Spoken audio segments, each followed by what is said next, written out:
Lookout Landing is a palisade in The Legend of Zelda Tears of the Kingdom. And it's terrible. But before I can explain why it's terrible, you gotta understand the basics. Lookout Landing is located in the middle of central Hyrule and is surrounded by monsters on literally all sides, so it's imperative that it has good defenses. It's also made of wood. But that's fine, because this type of fortification has actually existed for most of history, and we have a fancy name for it. We call it a palisade. It might also potentially qualify as a castle, since it is a fortified residence for the de facto leader of the country at this moment, known as Purah. Now, will I get flamed in the comments for calling it a castle? Probably. But this is America, dagnabbit, and if I want to call it a castle, then I'm gonna call it a castle. Now sit down and shut up, because I'm about to tell you why this castle sucks. And what better place to start than the walls, am I right? Because if you don't have walls, are you really a fortification?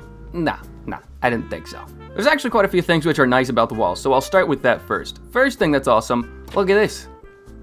That's a rampart. Ramparts are awesome. It allows you to get up to the wall here, you get to see further, shoot further, and it's harder for the enemy to hit you when they are trying to aim upward. It's just awesome. This castle also has crenellations. Crenellations give you a spot on the ramparts where you can be fully covered from enemy fire, and then shoot at the enemy, and then go back to cover. It's a small detail, but it's really nice, and it always gives a castle the kind of castle-y look that you like to see.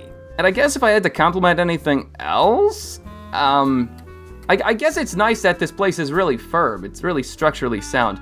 They actually have these beams to double how secure this wall is so that it doesn't fall over. Aside from that, the rest of this wall is just completely and utterly asinine. Asinine? Exactly. For instance, why on earth are you using wooden planks for the wall instead of just straight up wooden logs? Traditionally in medieval Europe, making wooden planks was tedious, and it would have been much easier to just take a wooden log and stab it straight into the ground. Not only would that be cheaper and easier, but it would also make your wall thicker overall because you're using the entire log, and then on top of that, you wouldn't need to add as much extra structural stability as you would with these planks, which apparently need the structural stability because they're not stabbed in all the way or something. My guess is that the Hudson Company had like some sort of bulk deal on getting wooden planks. And I know I just complimented the crenellations and merlons a second ago, but honestly, if your crenellation is this tall, which is barely tall enough to cover Link's nose, then it's not going to be tall enough to cover the full Hylian body, which is what it should do. It should be able to be way above the head of a Hylian, more like this for Link, right? This is a good height for Link, so that he's completely safe from enemy fire. But tall Hylians, or I should say normal-sized Hylians, I'm sorry Link, you're short, but a normal-sized Hylian will not be fully covered by this. These lower parts of the crenellation, this part right here, this is fine. This is fine, because you know I'm shooting around this, but this part needs to be taller, this needs to be taller, this is fine. This is barely tall enough, this needs to be taller, and you can kind of see how these crenellations are not nearly tall enough. Some of them are even shorter, in fact. I mean, look at this. This is way shorter overall. And then, as if that wasn't bad enough, some of these parts don't even have walls here. It's just a railing. It's just a handrail. I'm shooting through this gap. Everybody in there's dead. I just shot their kneecaps. Even by Purah over here. I mean, look at this. This is horrible. Look at how many handrails there are. There's no fortification here on the wall. The enemy's just gonna lob rocks at you. You're gonna have all your kneecaps broken. They're all gonna be destroyed by rocks. Oh my gosh, the problem just keeps going. It just keeps going. Oh my gosh, none of this is fortified. Now, a lot of people probably want me to point out these gaps in the wall right here, as if there's some big fortification disaster. But as far as I'm concerned, if an enemy can't fit through the gap, then it's perfectly fine. And in fact, a defender could use this to their advantage as an arrow slit to shoot arrows out of. The game's logic does not allow that. As you can see, the arrow just kind of gets stuck here. But during the colonial era, many musket and rifle-wielding armies would shoot through gaps like this or create their own gaps so that they can shoot from the ground level. So these arrow slits in the wall, not a concern. They're nice. But you know what is a concern? What the heck is this? What the hecky spaghetti is this?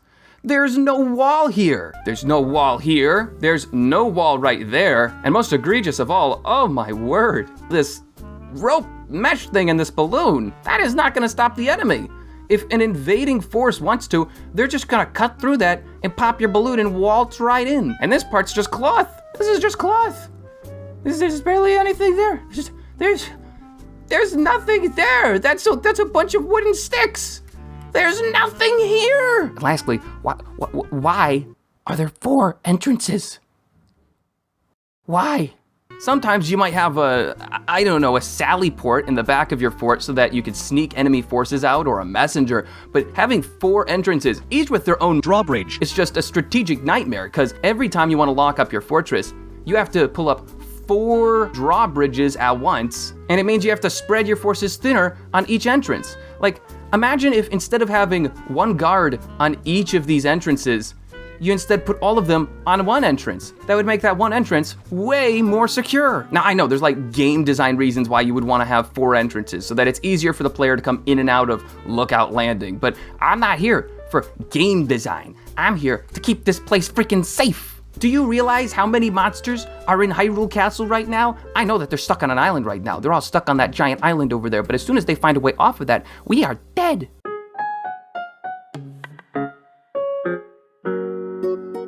Alright, I know we did just talk about the drawbridge a second ago, but it is worth diving into more detail on the moat. Pun intended. I am terrible. I am a terrible person. A moat is a wonderful defensive fixture to have on any fortification. It doesn't even need to technically have water in it, but they went the extra mile and dug out a ditch all around the fort to make it so that the natural spring here could create a natural moat, which is awesome. I am a little bit curious though, where did all the dirt go? Because you could use that dirt for even more fortification. During the campaigns of Julius Caesar, oftentimes when they made fortifications, they would dig up ditches, multiple moats, before you got to the actual palisade walls. And then they would use that dirt to build up the wall of the palisade so that it was higher off the ground. They easily could have done something similar here to just kind of build up the fortifications within the fort, but they apparently did no such thing, because I don't see any place where they put the dirt. The dirt for this moat just doesn't exist anymore. Second thing I want to point out here is that they have these wooden torches held in by these metal braces right here. And you can tell it's metal because it makes a metal sound when you shoot it here. This is really firm. This is really sturdily placed in there, this metal fixture. But you'll notice that when this drawbridge is raised, there isn't really a way of removing that fixture. The drawbridge is going to just knock into this metal torch fixture here and snap something. Something's gonna break. And now we gotta come to this monstrosity. What monstrosity? This monstrosity. That is not a gate. That is a set of double doors. There is no way this is gonna stop a monster army. I just pushed it open. I mean, maybe you could blockade it a little bit, but this is gonna be your weakest entrance by far. Yet it's the one where you have hand railings. You have a really small gap here with your moat, and then this just keeps getting worse and worse. It's also the one where you have a little platform here. So if the enemy makes a small bridge from one side of the moat to the other, they can stand here and they have like a little foothold in order to start breaking down your door. Now, thankfully, at least the ceiling here is made of cloth. So a defender could maybe fake out the attacking forces and say, hey, the attacking forces are coming, they think they're safe under that cloth, and then wham, you drop a giant boulder right here. It goes through the cloth, and it kills a bunch of them. Maybe you could set that as a booby trap. I think that you're underestimating the intelligence of Ganondorf's forces, though, if you think that's gonna work. One saving grace, I guess, is that it does have a retractable drawbridge here. This is retractable. It's just, once you retract it, there's no way of really putting it back. This chain is a one-way chain. It's entirely possible, we're talking about the Sheikah, they maybe put some giant mechanism under the floor here that pushes the drawbridge out whenever they need it back, but it's just way more inconvenient than any other design they could have done. So this moat is not very good.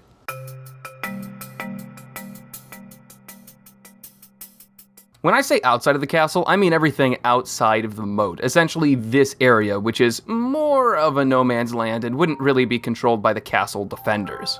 Normally, I don't even think a discussion about this would be necessary, but there are a lot of weird things going on here that gotta be addressed. Let's start with a simple one. This tree. Why is it here?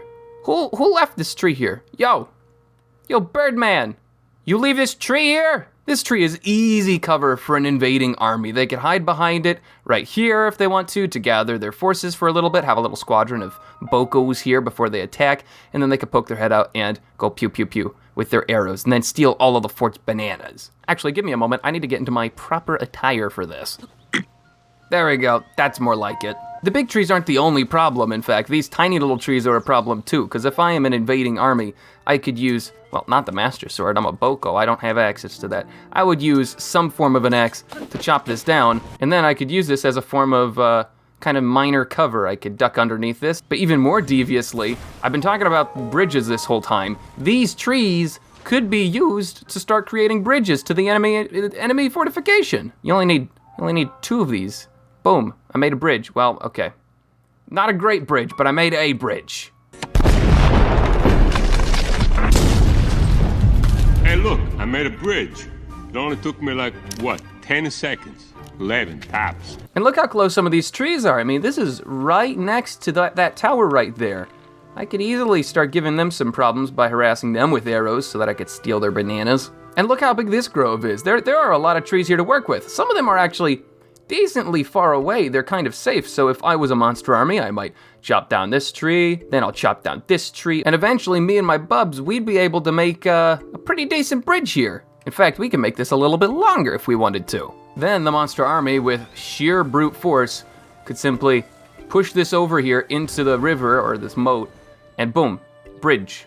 In fact, if the Bokos were especially ingenuitive, they probably could engineer a way of getting the bridge to go straight up to the Sheikah Tower, and at that point, game over. Your banana bread is forfeit. In fact, something that's really depressing is that this wall right here, this stone wall, I think it'd make a pretty decent piece of cover for the Bokos if they were trying to attack. It's not perfect, but I mean, if you're an attacking army, you'll take anything you could get, and this is something you can get. Or, if we want to be a little bit more grand scale, if I was an invading army coming from Hyrule Castle, just saying, then I might actually use this entire fortification to my advantage and start holding up in here while I try attacking this fortification.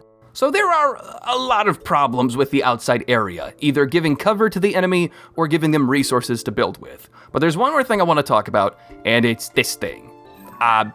This thing.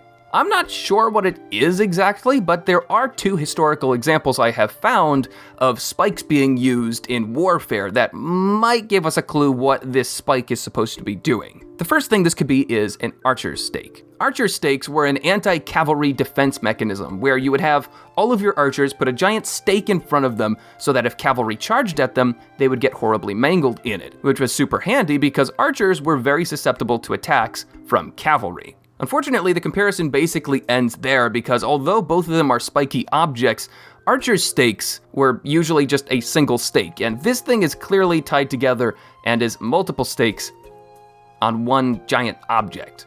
The second thing this could be is potentially a cheval de frise. Cheval de frise were also an anti-cavalry defense mechanism where you would basically just take a wooden stick and put a bunch of crisscrossed wooden spikes along the entire thing.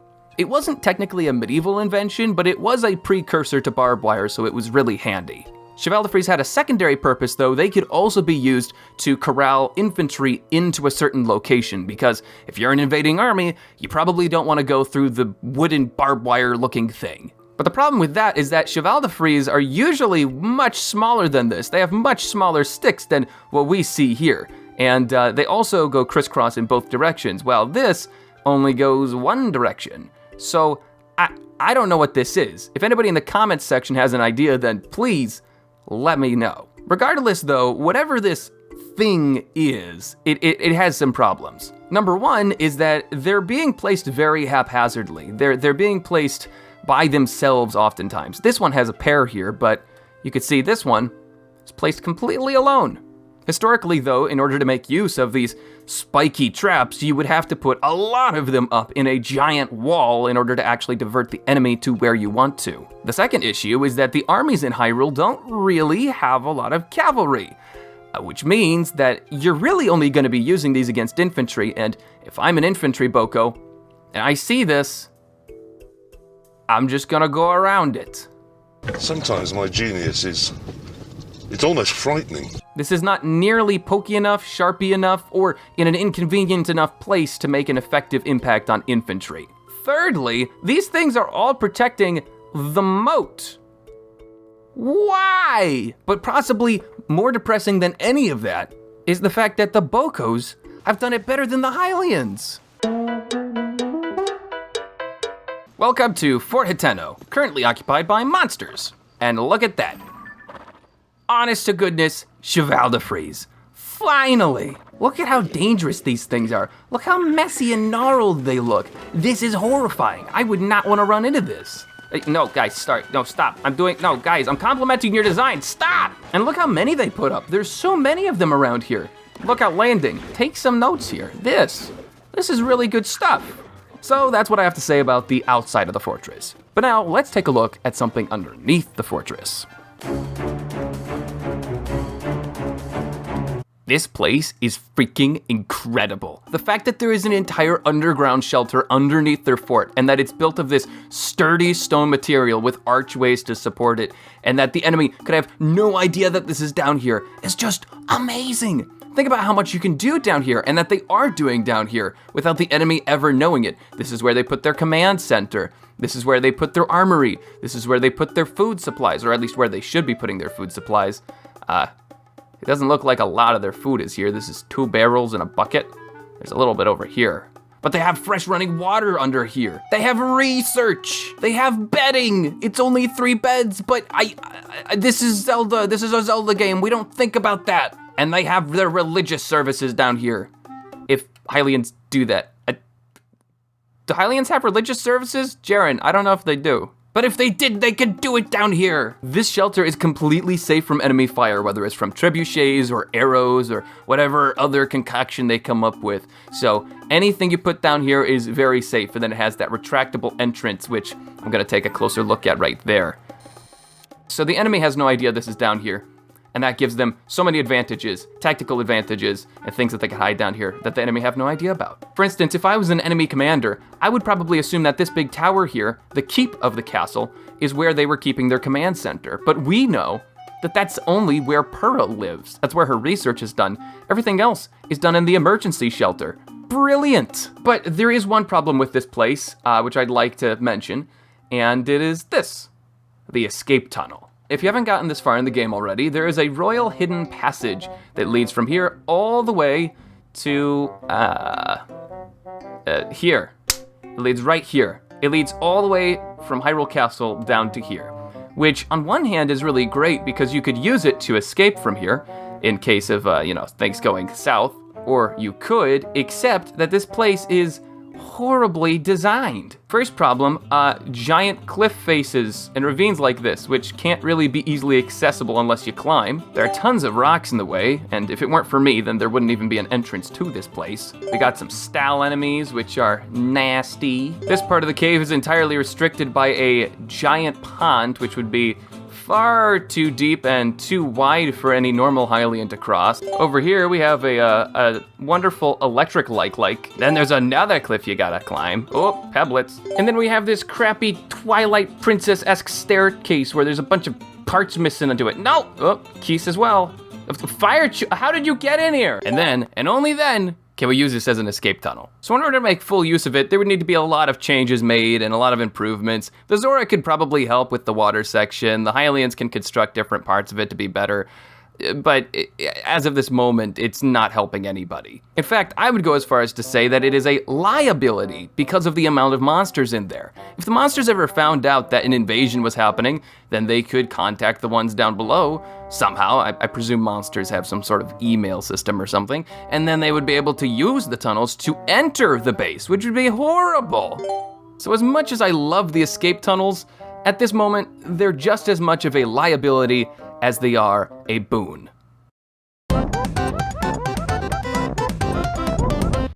There is not a single bow or a single arrow in this entire place.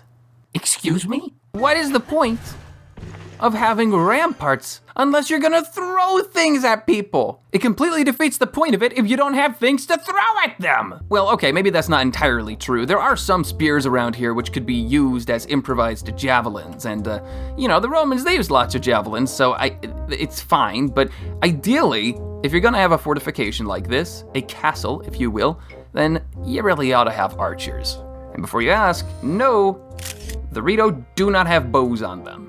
Correction time. I said that there's not a single arrow in this place, but I was wrong. There are actually some arrows here, but before you use them, you gotta pay for them. So, I guess in the heat of battle, all the soldiers are gonna have to, they're gonna have to like pull out their wallets and pay for arrows to shoot.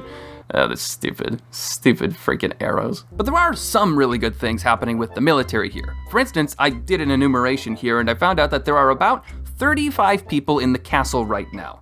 13 of them are civilians and 22 of them are military personnel. Now, that number's a little bit slanted because I included Zonai researchers as civilians, since they're specifically mentioned to be terrible at fighting. But that's still a really great ratio, and I would say that's a decent amount of military for a base of this size. Additionally, you could call in your soldiers on the field that are in other parts of Hyrule, and you could easily bump this number up to maybe a total of 50 or 60 if you have enough soldiers out there. And I haven't even completed the Gerudo quest yet, and I know that when you complete the Gerudo quest, that adds at least 5, maybe 6 or 7 other soldiers here. The variety of soldiers is also pretty nice. Sure, you got a few untrained personnel like this farmer over there, but then again, on the other hand, you got some people that seem to have a little bit of knowledge about what they're doing, like this guy with some Hyrulean armor, and also the Zora and the Rito, who are all specialized in, various ways. And even with the civilians, there's a lot of great stuff to see here. I mean, this guy is a construction worker and helped build the fortress in the first place. And even though these Zonai researchers aren't directly a part of the military, they do contribute, such as providing research and intelligence on enemies, or in this case, being the cook. And true, their armor and weapons aren't necessarily the best, but they have some amount of weapons, and they have some amount of armor. Most of them do. So I would say that the military is actually decent. It's just missing archers. Get some archers, and then we're good. And so we come to the end of the video, where we need to give Lookout Landing a final grade. But before we do that, I'd like to address 2 more things which didn't really fit into the rest of the video.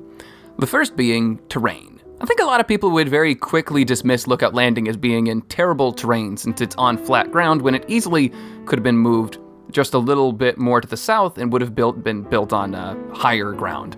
Or could have been even built on the rocky fixtures that are nearby, or could have been built where that monster fortress is. But I think that this criticism misses one of the big important things with the origin of Lookout Landing. It was originally designed to be just Purah's house. Purah just wanted to research gloom in Hyrule Castle, so she built an observatory here, and then afterwards defenses were built on top of that. With that context, it's easy to see why they didn't build it on a more defensive hilltop of some sort.